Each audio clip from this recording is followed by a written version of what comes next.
The KPMG 2021 CEO Outlook report has found that confidence levels are rising among industry leaders for better economic and enterprise growth in the coming years.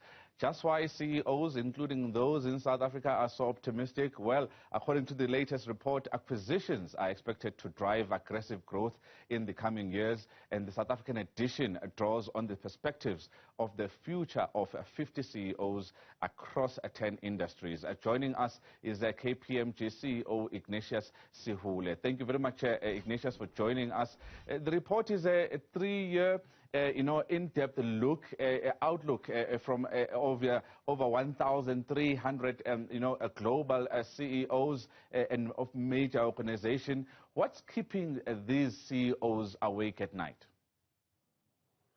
Good evening to you and to your listeners. I think what the top three risks that came up in the survey that's keeping CEOs alive, well, I say the top three, they tied to the first spot. So three of them are tied as number one.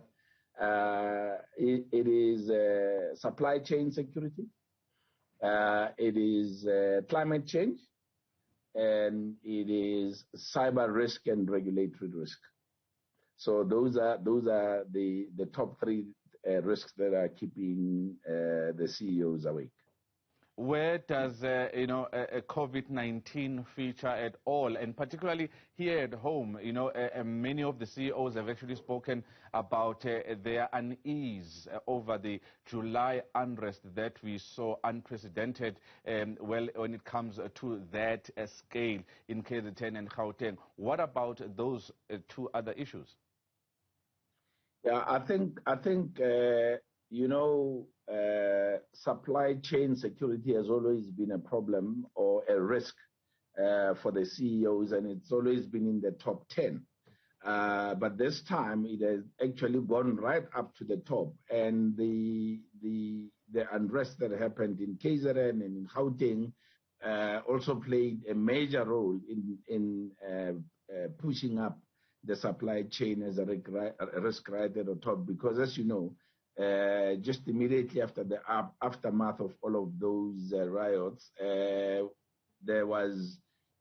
we were as a country unable to move goods around, in particular in Gauteng and KwaZulu-Natal, which actually exacerbated the problem of availability of goods and services. So I think that part impacted on supply chain risk being elevated to the top. COVID-19, all of these things, the high confidence that the security that the CEO has on global economy growing and enterprise growing, own enterprise growing as well, that's all predicated within the pandemic.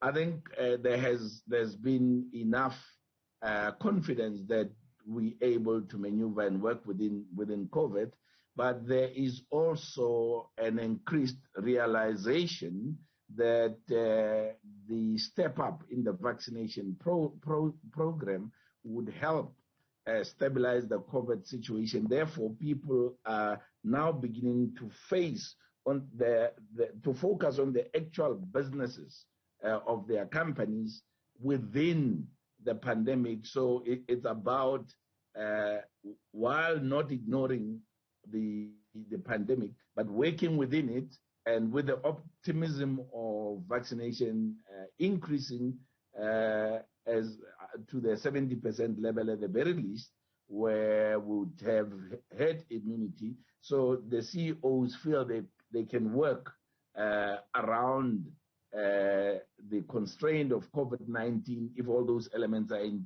in place, because it'll be manageable. Ignatius, South Africa has not so unique challenges of high unemployment, broad inequality, and deep poverty. The research found that 82% of CEOs plan to increase headcount over the next 3 years, with 32% planning an increase of more than 6%. This bodes well for job creation and job prospects. Uh, yes, but we shouldn't run ahead of ourselves here. I think you did mention that growth in some quarters is going to come with mergers and acquisitions and joint ventures and all that. But what is more encouraging is that the CEOs are also planning organic growth, which is also going to result in employment. Now, if you can look at unemployment as a type of a pyramid, with the tip of the pyramid being the skilled people and the bottom of the pyramid being unskilled, you quickly notice that the bulk of the unemployment is at the bottom of the pyramid. Now, when growth happens in the context of an economy that is becoming more technology driven, that is digitizing more, you then realize that it's gonna start by eating at the top first, which is the skilled employees. But also, you and I know that's not where our problem is. I mean, it would be nice to have all of those people employed, but you know that it's the bottom that is very stubborn, where we're not making much progress. Now, for significant growth to happen, where we begin to make a dent at that level that we are so desperate as South Africans to make an impact on, and that level which is also so stubborn, you also need infrastructure development to be there. You need ports to work, you need roads to work, you need railway to work. I mean, you see our roads are collapsing because they, if you like, overtraded. I mean, there's just too many trucks and whatever. A lot of the thing that should be on rail is now on the road. So I think the government also needs to come to the party in ensuring that the infrastructure works, and that will fuel growth, where we will begin as business to make significant impact on the bottom of that pyramid. As you and I know, government does not create jobs. Government creates an environment where business can flourish and therefore can create jobs. And the environment that they need to create is that of robust infrastructure that can fuel the growth to a point where it makes significant dent in the unemployment. What do you think CEOs would like to see, Ignatius, as we heard into the municipal elections? We've seen some businesses, big businesses that are listed on the JSE, threatening to pull out of small towns where they employ thousands of people. What do you think those CEOs would like to see happen when the new administrations come in those local municipalities, as far as infrastructure that you've just spoken about, is concerned? Well, they don't want to see anything different from what you and I want to see. Service delivery, take care of infrastructure, make sure that there's a steady supply of electricity, the roads are well maintained, the water supply is there. Just basic things that you and I are looking for is exactly the things that the CEOs are looking for in order to grow their businesses.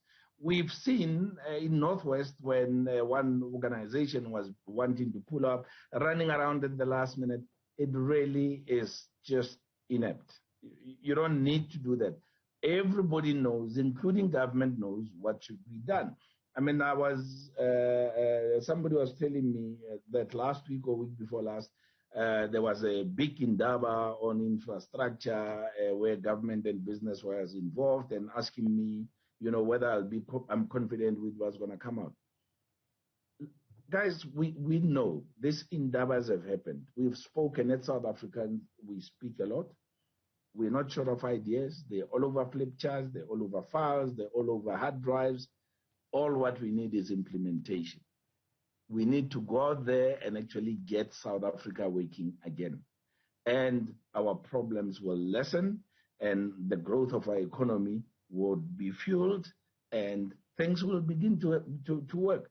If you notice on the survey, there also CEOs in particular that are involved in places like in industries like telecommunication and energy and all, infrastructure-related industries.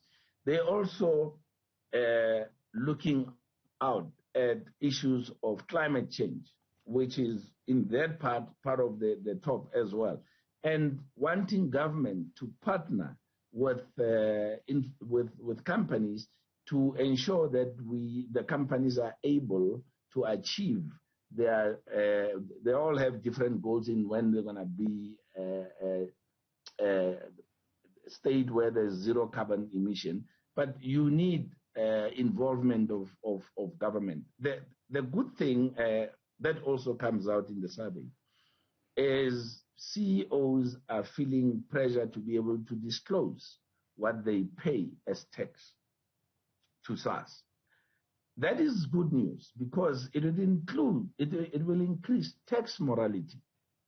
But then by the same token, and they also realize that public trust in the organizations will depend by and large on how they see an organization conduct their tax affairs vis-a-vis what the value system of that organization is. If they are aligned, how you treat your tax and what your value system is in the organization, if those are aligned, then there'll be more public trust in the organization. And that's the realization that the CEOs have, meaning that we are more likely to collect more as tax morality increases. But it's also incumbent on government that as government collects more, they need to then put that money to good use in making sure that they partner with private sector to ensure that as a country we achieve our goals, because if each company does collectively, we will as a country achieve our goal of achieving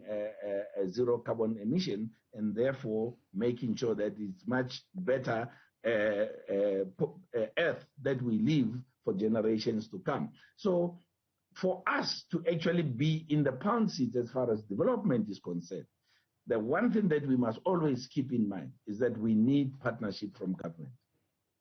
Ignatius Sehoole, this KPMG CEO, I thank you very much for your time talking there about the outlook from CEOs from around the globe who were, surveyed from their outlook on what the future holds for the global economy and enterprise development. Well.